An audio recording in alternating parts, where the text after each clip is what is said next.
سلام به همراهان همیشگی پیج بانو میترا. امیدوارم حال دلتون عالی باشه. امروز در خدمتتون هستیم با یک آموزش کلی درباره فال تاروت. امروز بحث ما درباره کارت های تاروت کبیر هستن، چرا که فال تاروت شامل 21 کارت تاروت کبیره و 4 دسته 14 تایی از کارت های تاروت صغیر که همشون رو براتون معرفی میکنم و دونه دونه معنیاشون رو بهتون آموزش میدم.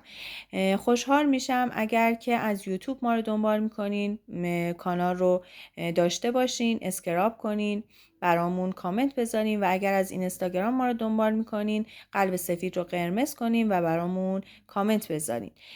کارت های تاروت کبیر، از اولین کارت که شماره اون 0 میتونه باشه کارت ابله هستش و کارت شماره 1 کارت کائنات، کارت شماره 2 پاپ اعظم، کارت شماره 3 سلطان بانو یا ملکه زن، کارت شماره 4 امپراتور مرد یا سلطان مرد، کارت شماره 5 کائن اعظم یا پاپ اعظم، کارت شماره 6 کارت عشاق، کارت شماره 7 کارت عرابه، کارت شماره 8 قدرت نهایی، کارت شماره 9 درویش، شماره 10 چرخ اقبال، شماره 11 عدالت، شماره 12 به دار آویخته، شماره 13 انتقال، شماره 14 اعتدال، شماره 15 دیو، شماره 16 کارت برج، شماره 17 کارت ستاره، شماره 18 کارت ماه، شماره 19 کارت خورشید، شماره 20 کارت رستاخیز